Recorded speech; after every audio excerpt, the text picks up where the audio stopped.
சுற்றிலும் ஒரே திகில். பலரும் பேசிக் கொள்ளுகிறார்கள். பழி சுமத்துங்கள், வாருங்கள் அவன் மேல் பழி சுமத்துவோம் என்கிறார்கள். நம் ஆண்டவராகிய இயேசு கிறிஸ்துவின் அன்பும் அருளும் அமைதியும் மகிழ்ச்சியும் உங்கள் அனைவரோடும் என்றும் இருப்பதாக. இறைவாக்கினர் எரேமியாவிற்கு ஒரு இக்கட்டான சூழ்நிலை வருகிறது, நெருக்கடியான வேலை வருகிறது. சுற்றிலும் ஒரே திகில்.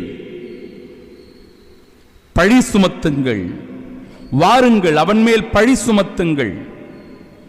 நண்பர்கள் கூட என் வீழ்ச்சிக்காக காத்திருக்கிறார்கள். ஒருவேளை அவன் மயங்கி விடுவான், நாம் அவன் மேல் வெற்றி கொண்டு அவனை பழி தீர்த்துக் கொள்ளலாம் என்று கங்கணம் கட்டி கொண்டிருக்கிறார்கள். இப்படிப்பட்ட இக்கட்டான சூழ்நிலையில், நெருக்கடியான வேளையில் என் அன்பு உள்ளங்களே, ஆண்டவருடைய வார்த்தை சொல்லுகிறது, ஆனால் ஆண்டவர் வலிமை வாய்ந்த வீரனைப் போல என்னோடு இருக்கின்றார். இயேசுவுக்கே புகழ், இயேசுவுக்கே நன்றி, இயேசுவுக்கே மகிமை. ஆண்டவர் வலிமை வாய்ந்த வீரனைப் போல என்னோடு இருக்கிறார். எத்தனை பேரு இந்த வார்த்தையை நம்முடைய வாழ்க்கையில் உணர்ந்திருக்கிறோம்? ஒரு தோல்வி வரும்போது, குடும்பத்தில் ஒரு குழப்பம் வரும்போது, வாழ்க்கையில் ஒரு பிரச்சனைகள் வரும்போது, கடன் தொல்லைகள் வரும்போது, கஷ்டங்கள் வரும்போது, நெருக்கடியான சூழ்நிலையில் ஆண்டவர் என்னோடு இருக்கிறார், அவர் வலிமை வாய்ந்த வீரனைப் போல இருக்கிறார் என்கிற உணர்வு நம்மிடத்தில் இருக்கிறதா? சிந்தித்து பார்க்க வேண்டும் அன்பிற்குரியவர்களே. சமீபத்தில் சென்ற மாதம் அரியலூர் மாவட்டம் உடையார்பாளையம் என்கிற இடத்தில் வனிதா என்கிற ஒரு பெண், 35 வயது நிரம்பியவள், அதிகமான கடன் பிரச்சனை, கடன் தொல்லை, என்ன செய்வது என்று தெரியவில்லை. போராடி பார்க்கிறாள். சூழ்நிலை கொஞ்சம் கொஞ்சமாக மாறிக்கொண்டே இருக்கிறது. கழுத்து வரை வந்து நெரிப்பதாக அவள் உணர்கிறாள். இனிமேலும் வாழ்வதற்கு நான் தகுதியற்றவன், என்னால் இந்த பிரச்சனையை சந்திக்க முடியாது, இவற்றிற்கான தீர்வு என்னிடத்தில் இல்லை என்று முடிவு செய்துவிட்டு தற்கொலை செய்து கொள்ளுகிறார். இந்த பெண்ணுக்கு ஒரு மகன், ஒரு மகள் இருக்கிறார். 2 பிள்ளைகள், கணவன். இவர்களை விட்டு இந்த கடன் தொல்லையினால், இந்த பிரச்சனையினால அவள் இறந்து போகிறாள். இந்த பிள்ளைகளுடைய எதிர்கால வாழ்வை நினைத்து பாருங்கள். இந்த குடும்பத்தினுடைய நிலையை சிந்தித்து பாருங்கள். எப்படிப்பட்ட ஒரு இக்கட்டான சூழ்நிலைக்கு அந்த குடும்பம் தள்ளப்படுகிறது. அதுக்கு மேல அந்த பிரச்சனையிலிருந்து அவர்கள் மீண்டு வர முடியுமா? அக்கம் பக்கத்தினர் என்ன நினைப்பார்கள், என்ன சொல்லுவார்கள்? ஒரு கோழையினுடைய பிள்ளைகளாக அந்த பிள்ளைகள் மாறிவிடுகிறார்கள் அல்லவா? பார்க்கிறவர்கள் எல்லாம் அந்த பிள்ளைகள் வளர்ந்து வரும்போது, இப்படியாக உன்னுடைய தாய் தூக்கிலிட்டு இறந்து போனாள் என்று சொல்லி அவமானப்படுத்துவார்கள் அல்லவா? என் அன்பு உள்ளங்களே, எல்லாருடைய வாழ்க்கையிலும் பிரச்சனைகள் வருகிறது. எல்லாருடைய வாழ்க்கையிலும் சவால்களும் போராட்டங்களும் இருக்கிறது. எல்லோரும் துன்பத்தை சந்திக்கிறார்கள். எல்லாரும் கஷ்டத்தை அனுபவிக்கிறாங்க. கஷ்டத்தை அனுபவிக்காதவர்களே இந்த உலகத்தில் இல்லை. அப்படி இருக்க நாம் ஏன் அஞ்ச வேண்டும்? நாம் ஏன் பயப்படணும்? நாம் ஏன் கோழைகளைப் போல பல நேரங்களில் செயல்பட வேண்டும்? சிந்தித்து பாருங்கள் என் அன்பிற்குரியவர்களே.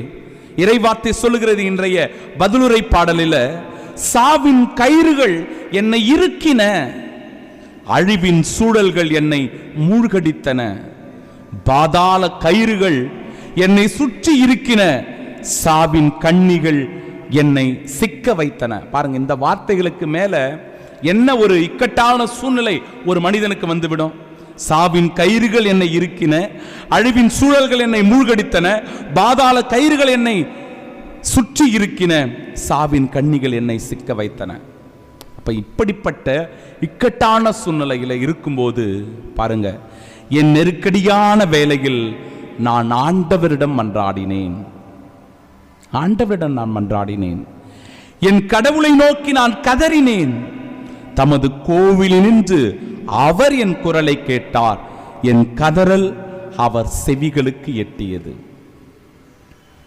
நிர்கதியாக ஒன்றுமில்லாமல் நிற்கிற போது, ஆண்டவரே எனக்கு அடைக்கலம், அவரே எனக்கு துணை, அவரே என் பாதுகாப்பு, என் அரண், என் கோட்டை என்று சொல்லி ஆண்டவரிடத்தில் முழுமையாக சரணாகதியாகின்ற நிலையை எடுத்து எம்புகிறது இன்றைய இறை வார்த்தை.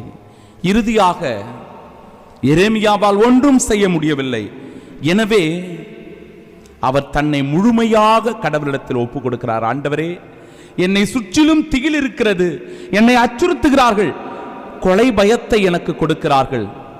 இனிமேல் நான் உன்னிடத்தில் என்னை முழுமையாக ஒப்புக் கொடுக்கிறேன், நீ பார்த்து கொள்ளுங்க. ஆண்டவர் இயேசுவுக்கும் நற்செய்தியில இதே நிலைமையை தான் பார்க்கிறோம். இயேசுவின் மேல் கல்லெறிய யூதர்கள் மீண்டும் கற்களை எடுத்தார்கள். எதற்காக? அவர் நற்செயல்களை செய்கிறார் என்பதற்காகவா? இல்ல, தன்னை கடவுளுடைய மகன் என்று சொல்லிக் கொண்டதனால், தன்னை இறைமகன் என்று சொல்லிக் கொண்டதனால், ஆண்டவரை கடவுளை இவன் பழித்துரைக்கிறான் என்று யூதர்கள் எல்லாரும் சேர்ந்து சதி திட்டம் தீட்டி அவரின் மீது கல்லெறிய பார்த்தார்கள், அவரை கொலை செய்ய முயற்சி செய்தார்கள். ஆனால் கடவுள், என் அன்பிற்குரியவர்களே, நம்மை கைவிட்டு விடுவதில்லை. இந்த இக்கட்டான நெருக்கடியான சூழ்நிலையிலும் கூட நம்மை அன்போடு வழி நடத்துகிறார், பாதுகாக்கிறார், நம்மை திடப்படுத்தி உறுதிப்படுத்துகிறார், நமக்கு நம்பிக்கை கொடுக்கிறார். இந்த இறை வார்த்தைகளை நாம் உள்வாங்கிக் கொள்ள வேண்டும். சரி, நம்முடைய வாழ்க்கையில் ஒரு பிரச்சனை வந்துருச்சு, ஒரு நெருக்கடியான சூழ்நிலை இருக்கிறது, என்ன செய்யணும், எப்படி இருக்கணும்? 3 விஷயங்களை நாம செஞ்சு பார்க்கலாம். 1, முதல்ல நம்முடைய பாரத்தை இறக்கி வைக்கணும். ஏதோ ஒரு கஷ்டம் நமக்கு வந்துடுச்சு, ஒரு நெருக்கடியான சூழ்நிலை நமக்கு வந்துடுச்சு, என்ன செய்யணும் அப்படின்னா, நம்முடைய பாரத்தை, அந்த வலியை, அந்த துன்பத்தை, அந்த நெருக்கடியான சூழ்நிலையை எவரிடத்திலாவது சொல்லி அதை அறிக்கையிட வேண்டும். நம்பிக்கைக்குரியவர்களிடத்தில் அதை பகிர்ந்து கொள்ள வேண்டும். மனசிலேயே பூட்டி வச்சுக்கிட்டு அந்த பாரத்தோட, அந்த சுமைகளோட வாழும்போது நெருக்கடி தான் நமக்கு வரும். கஷ்டத்துக்கு மேல கஷ்டம் தான் இருக்கும். நம்மளால எந்த வேலையையும் நிம்மதியா செய்யவே முடியாது. என் அன்பிற்குரியவர்களை, எனவே நம்பிக்கைக்குரிய ஒருவரிடத்தில் நம்முடைய மன பாரத்தை, மன வலியை இறக்கி வைக்க வேண்டும். முதல் நிலை. 2வது நிலை, எந்த ஒரு பிரச்சனையையும் துணிவோடு அணுக கற்றுக்கொள்ள வேண்டும். இயேசு துணிவோடு அணுகினார். எரேமியா துணிவோடு தன் பிரச்சனையை சந்தித்தார். எனவே அந்த பிரச்சனைகளிலிருந்து அவர்களால் மீண்டு வர முடிந்தது. அந்த துன்பமான தருணங்களிலிருந்து அவர்களால் மீண்டு வர முடிந்தது என்றால், பிரச்சனைகளை சந்திக்கக்கூடிய மன தைரியம் நமக்கு வேண்டும், மன துணிவு நமக்கு வேண்டும். கோடைகளாக இருந்து விடக்கூடாது, எல்லாம் முடிந்து விட்டது என்று நினைத்து விடக்கூடாது. எந்த பிரச்சனையையும் என்னால் சமாளிக்க முடியும், அதில் வெற்றி கொள்ள முடியும், அதிலிருந்து மீண்டு வர முடியும் என்கிற துணிவு நமக்குள் வேண்டும். 3வது, அந்த பிரச்சனைகளை, அந்த தொல்லைகளை எப்படி தீர்க்கலாம் என்று நாம் முடிவெடுக்க வேண்டும். எப்படி அதை சரி செய்யலாம் அப்படிதான் பார்க்கணுமே தவிர, பிரச்சனை வந்துடுச்சு, ஐயோ எல்லாம் முடிஞ்சு போச்சு, எல்லாம் முடிஞ்சு போச்சு அப்படின்னு வருத்தப்படக்கூடாது, வேதனைப்படக்கூடாது. வருத்தம் வேதனைகள் இருக்கத்தான் செய்யும். ஆனால் அதை எப்படி சரி செய்யலாம், எப்படி தீர்க்கலாம், அந்த பிரச்சனையிலிருந்து எப்படி வெளிவரலாம், அதை எப்படி நாம் சரி செய்து மீண்டு வர முடியும் என சிந்திப்பதுதான் ஞானமுள்ள, விவேகமுள்ள செயலாக இருக்கும். எனவே அன்பிற்குரியவர்களே, இந்த படிப்பினைகளை உள்வாங்கிக் கொண்டு எந்த நிலையிலும் இறைவன் என்னோடு இருக்கிறார் என்கிற உணர்வு நமக்குள் மேலோங்க வேண்டும். இறை வார்த்தை தெளிவாகவே எடுத்து சொல்கிறது, என் ஆண்டவர், என் தேவன் வலிமை வாய்ந்த வீரனைப் போல என்னோடு இருக்கிறார். நான் நெருக்கடியான வேளையில் ஆண்டவரை நோக்கி கூவி அழைத்தேன், அவர் என் குரலுக்கு செவி கொடுத்தார். அவருடைய ஆறுதலான வார்த்தைகள் எனக்கு திடம் தந்தது. என் கதறலை ஆண்டவர் இயேசு கேட்டார் என்கிற உணர்வு நமக்குள் மேலோங்கும் போது, இதோ நாம் இந்த உலகத்தில் ஒரு சாட்சியாக இருக்கிறோம்.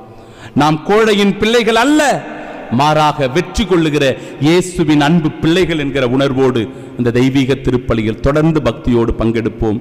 இறை ஆசிரை பெற மன்றாடுவோம். ஆமீன்.